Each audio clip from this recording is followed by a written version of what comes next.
ሚኒስትር ዶክተር አብይ አህመድ አዲስ መጽሐፍ አስመረቁ። የጠቅላይ ሚኒስትር ዶክተር አብይ አህመድ አራተኛው የመደመር መጽሐፍ የመደመር መንግስት ዛሬ ተመርቋል። ይህ መጽሐፍ ከመደመር መንገድ እና ከመደመር ትውልድ ቀጥሎ የተጻፈ አዲስ ስራ ነው። አዲስ መጽሐፍ በዋነኝነት ፍጥነት ፈጠራ ላይ ትኩረት ያደረገ ሲሆን በሶስት ክፍሎችና 13 ምዕራፎች ተከፍሎ በጠቅላላው 418 ገጾች አሉት። ጄኔራል አልቡርሃን በመካከል ምስራቅ ሰላም እንዲሰፍን ጥሪ አቀረቡ። የሱዳን ወታደራዊ መንግስት ፕሬዝዳንት የሆኑት ሌተናል ጄኔራል አልቡርሃን በዛሬው ዕለት በኳተር በተከናወነው የአረብ ሙስሊም ሀገራት ጉባኤ ላይ ተገኝተዋል። በስፍራው ባሰሙት ንግግር ከመካከለኛው ምስራቅ ሰላም መስፈን እንዳለበት አሳስበው የጋዛ ጦርነትን ማብቃት እንዳለበት ጥሪ አቅርበዋል። አልቡርሃን ተጨማሪም የፊልስጤም መንግስት ካልተመሰረተ በቀጠናው ምንም ሰላም አይመጣም ያሉ ሲሆን ከዚህም ሁሉ ለድርድር ለንግግር ራሱን ዝግጁ ማድረግ እንደሚገባው ጠቁመዋል። በኳተር ላይ የተፈጸመው ጥቃት ዓለም አቀፍ ስምምነቶችን የሚጥስ መሆኑንም አስታውቀዋል። እስራኤል በጋዛ የዘር ማጥፋት ወንጀል መፈጸሟ ተገለጸ። እስራኤል በጋዛ የዘር ማጥፋት ወንጀል መፈጸሟን የተባበሩት መንግስታት ድርጅት አጣሪ ኮሚሽን አስታወቀ። እስራኤል በዓለም አቀፍ ሕግ የተገለጹት 5 የዘር ማጥፋት ድርጊቶች ውስጥ 4ቱን በመፈጸም በጋዛ ፍልስጤማውያን ላይ የዘር ማጥፋት ወንጀል ፈጽማለች ብሏል። የእስራኤል መሪዎች የሚሰጡት መግለጫና የእስራኤል ኃይሎች የሚወስዱት እርምጃ ዘር የማጥፋት ዓላማ የያዘ መሆኑን ማስረጃ ጠቅሷል። የእስራኤል የውጭ ጉዳይ ሚኒስቴር የተባበሩት መንግስታት ድርጅት አጣሪ ኮሚሽን ያወጣውን ሪፖርት አስመልክቶ የሰጠው ምላሽ ሪፖርት የተዛባና ሐሰት ነው ሲል አውግዟል። በኮሚሽኑ ውስጥ የሚገኙ 3 ባለሙያዎች የሐማስ መልእክተኞች ሆነው የሚገለጹ እና ከሐማስ ውሸት ላይ ሙሉ በሙሉ የተማመኑ ናቸው ሲልም መክሰሱንም ቢቢሲ ዘግቧል። አማራ ክልል መንግስት የጸጥታ ኃይሎች እና በፋኖ ታጣቂዎች መካከል በቀጠለው ግጭት ምክንያት ወደ 4 ሚሊዮን የሚጠጉ ተማሪዎች ከትምህርት ገበታቸው መራቃቸውን መረጃዎች አመለከቱ። የ2018 የትምህርት ዘመን ትናንትና በይፋ ቢጀመርም እስካሁን ለትምህርት የተመዘገቡ ተማሪዎች ቁጥር ከክልሉ እቅድ አንጻር እጅግ አነስተኛ መሆኑን የትምህርት ስርዓቱ ከባድ ቀውስ ውስጥ መግባቱን ያሳያል። የአማራ ክልል ትምህርት ቢሮ ባለፉት 2 ዓመታት ከትምህርት ገበታ የተለያዩት ጨምሮ ከ7.4 ቢሊዮን በላይ ተማሪዎች ለማስተማር ማቀዱን አስታውቆ ነበር። ነገር ግን ይህ ትምህርት በተጀመረበት የመጀመሪያው ቀን ያለው መረጃ እንደሚያሳየው እስካሁን የተመዘገቡት ተማሪዎች ቁጥር 3 ቢሊዮን እንኳ አይሞላም ሲል የጀርመን ድምፅ ራዲዮ ዘግቧል። ወላጆችና መምህራን ለዚህ ሀበሻ እንደገለጹት በርካታ የገጠርና የከተማ አካባቢዎች የሚገኙ ትምህርት ቤቶች በጸጥታ ስጋት ምክንያት ምዝገባ እንኳን አልጀመሩም። ይህ የትምህርት ስርዓት መናጋት ዋነኛ መንስኤ በክልሉ የተለያዩ አካባቢዎች በመንግስት ኃይሎች እና በፋኖ ታጣቂዎች መካከል የሚካሄደው የተከታታይ ውጊያ ነው። የጸጥታው ሁኔታ መምህራን ወደ ተመደቡበት ቦታ ሂደው ለማስተማር እንዳይደፍሩ አድርጓቸዋል።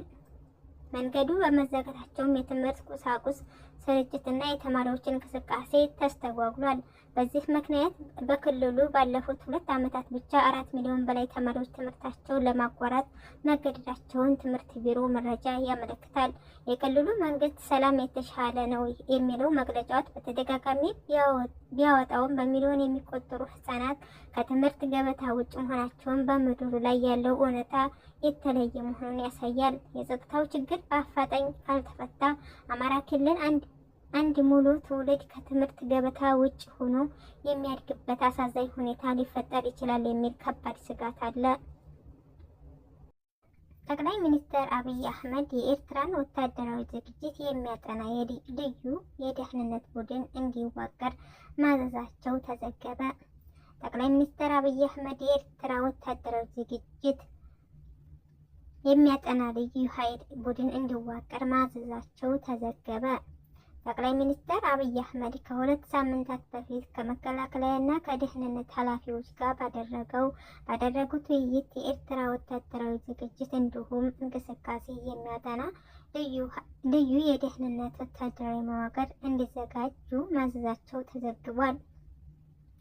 ለ5 ቀናት የቆየ ውይይት ከጎረቤት ሀገራት ኤርትራ ላይ ያተኮረ እንደነበር አፍሪካን ኢንተልጀንስ ዘግቧል። አብይ ያስተላለፉት ትዕዛዝ በኢትዮጵያ እና በኤርትራ መካከል ያለው ውጥረት እያደገ መምጣቱን ተከትሎ መሆኑንም ተገልጿል። በየሰሜኑ የሀገሪቱ ክፍል በነበረው ጦርነት ከፌዴራል መንግስት ጋር በመሆን በጦርነቱ የተሳተፈችው ኤርትራ የፕሪቶሪያውስ የሰላም ስምምነት ከተፈረመ በኋላ ከኢትዮጵያ ጋር መቃቀሯ ይነገራል። ኢትዮጵያ የባህር በር ጥያቄ በይፋ አጀንዳ ማድረግ ከጀመረች ወዲህ ደግሞ በሁለት ሀገራት መካከል ያለው ውጥረት ወደ ጦርነት ሊያመራ ይችላል የሚለው ስጋት ፈጥሯል። ጠቅላይ ሚኒስትር አብይ አህመድ ከ12 ቀናት በፊት ጸጥታ ተቋማት አመራሮች ጋር ያደረጉትን ውይይት አስመልክቶ ማህበራዊ ገጻቸው ባስተላለፉት መልእክት የሀገሪቱ የጸጥታ ተቋማት ዝግጁነት የኢትዮጵያ ብሔራዊ ጥቅሞችን ለማስከበር የሚያስችል ደረጃ ላይ መድረሱን አረጋግጠዋል።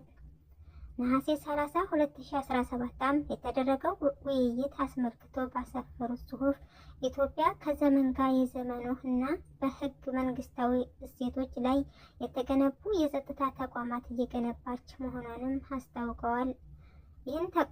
ይህን የተቋማት ግንባታ የዘወትር ተግባራት በማድረግ መቼም የትም ለምንም አይነት ሁኔታ ዝግጁ የሆነ የጸጥታ ተቋማትን እየገነባን እንድንሄድ የሚያስችል አቅጣጫ ተቀምጧል ማለታቸው አይዘነጋም። 2 ሳምንት ገደማ በሆነው እና በጸጥታ ተቋማት አመራሮች ጋር በተካሄደው ስብሰባ አብይ የውጭ ችግር ፈጣሪዎች በማለት በስም ባልጠቀሷቸው አካላት አደብ ማስገዛት እንደሚገባ አንስተው ነበር።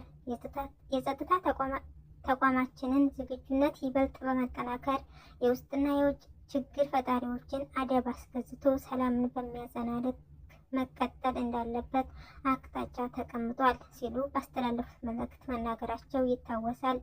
አፍሪካ ኢንተልጀንስ ደግሞ ከነሐሴ 27 እስከ ጳጉሜ 1 ተካሂዷል። ባለፈው ውይይት የመከላከያ ሚኒስቴር የብሔራዊ መረጃና ደህንነት መስሪያ ቤት እንዲሁም የኢንፎርሜሽን መረብ ደህንነት እንዳስተዳደር ኃላፊዎች ተሳታፊ እንደነበሩ አስታውቋል። የተዘረዘሩትን የደህንነትና ወታደራዊ ተቋማት በማቀናጀት ኤርትራ ላይ ትኩረት የሚያደርግ ልዩ የደህንነት ወታደራዊ መዋቅር እንደሚመሰርት መዘገበው ተመልክቷል። ዓላማው የኤርትራን ወታደራዊ ዝግጅትና እንቅስቃሴ መገምገም አሊያም ማጥናት መሆኑን ተገልጿል። የሶስቱ ተቋማት ኃላፊዎች በልዩ የደህንነትና ወታደራዊ መዋቅር ውስጥ እንደሚካተቱ ተመልክቷል። ከዚህ በተጨማሪ በአጠቃላይ ሚኒስትሩ የተሰጠውን ትዕዛዝ ለመፈጸም የተጠቀሱትን የተቋም ኃላፊዎች በመያዝ ግብረ ኃይል እንደሚኖረውም ተገልጿል።